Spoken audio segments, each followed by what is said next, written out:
My, 23F, brother, 25 meters, and Sil, 24F, live with me. They had a baby in December 22nd and I expressly told them I wouldn't be able to watch him unless previously asked to. I wouldn't watch him for anything short of an absolute emergency unless they had asked earlier and I'd agreed. All of this was said and agreed upon before he was born. Well, about 2 months after he was born, they started asking me to take him for a minute then they'd leave. At first it was short periods but it gradually got longer and longer until I reminded them about our agreement. It stopped for a while but eventually they started doing it again. This process repeated on and off until the baby was about 6 months old and I decided I'd had enough.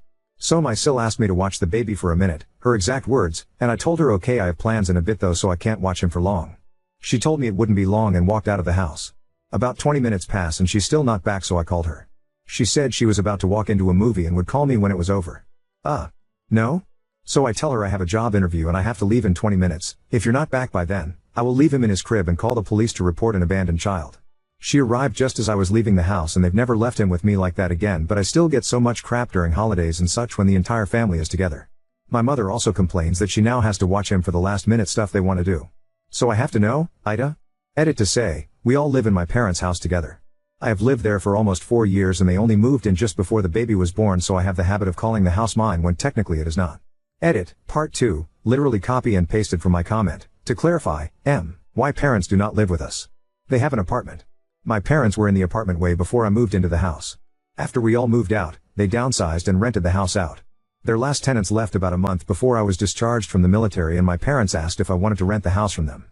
I said yes and moved in and I've been paying the mortgage and since my brother moved in, we've been splitting the bills. My parents do not want to live in the house because they are old and disabled and the house isn't really disabled friendly. My mother has diabetes, a torn MCL and meniscus in her knee, and has dislocated her shoulder recently. My father has a herniated disc in his back and whatever the disease is called that slowly fuses your bones together so he's mostly in a wheelchair and occasionally uses a walker. The house is not designed for wheelchair use so he can't even get to the bathrooms, he can only get to the living room and kitchen. I'm so sorry my parents' disabilities have led them to not living in the home they own but don't want to renovate for things they deem unnecessary.